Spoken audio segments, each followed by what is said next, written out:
دوستو، آپ سن رہے ہیں راشد رضا وائس۔ شیخ سعدی رحمۃ اللہ علیہ بڑی خوبصورت حکایت بیان فرماتے ہیں عشق و مستی کے بیان میں۔ ایک گدھا کا بیٹا بادشاہ کے بیٹے پہ ایسا عاشق ہوا کہ ہر وقت اسی کے خیال میں روتا رہتا۔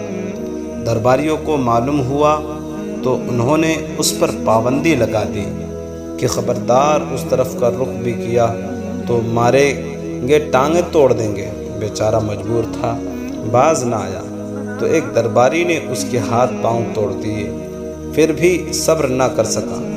جیسے مکھی کو شکر سے اڑاؤ تو پھر آ جاتی ہے۔ کسی نے کہا، او بے حیا، تو ٹانگیں توڑوا کر بھی باز نہیں آتا؟ اس نے جواب دیا، یہ ظلم دوست کی طرف سے ہوا ہے جس پر رونا مناسب نہیں۔ دوست کے قدموں پہ قربان ہونے والا پروانہ اس زندہ سے بہتر ہے جو اندھیرے میں پڑا رہے اور جان بچاتا پھرے۔ مجھے تو اتنی بھی خبر نہیں کہ میرے سر پہ مانگ ہے یا کلہاڑا۔ یعقوب علیہ السلام کی طرح میری آنکھیں سفید بھی ہو جائیں تو یوسف کے دیدار سے امید نہ توڑوں گا۔ ایک دن شہزادہ ادھر سے گزرا تو فقیر زادے نے اس کی سواری کے لگام کو بوسہ دیا، مگر شہزادے نے ناراض ہو کر بانگ موڑ لی۔ اس نے کہا، بادشاہ کسی سے بانگ نہیں پھیرتے۔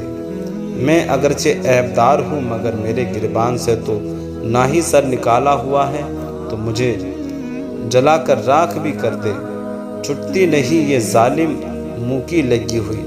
عاشق و صادق محرومیوں اور ناکامیوں سے گھبرا کر عشق سے تائب نہیں ہوتے، بلکہ یوں تو چلتی ہے تجھے اونچا اڑانے کے لیے۔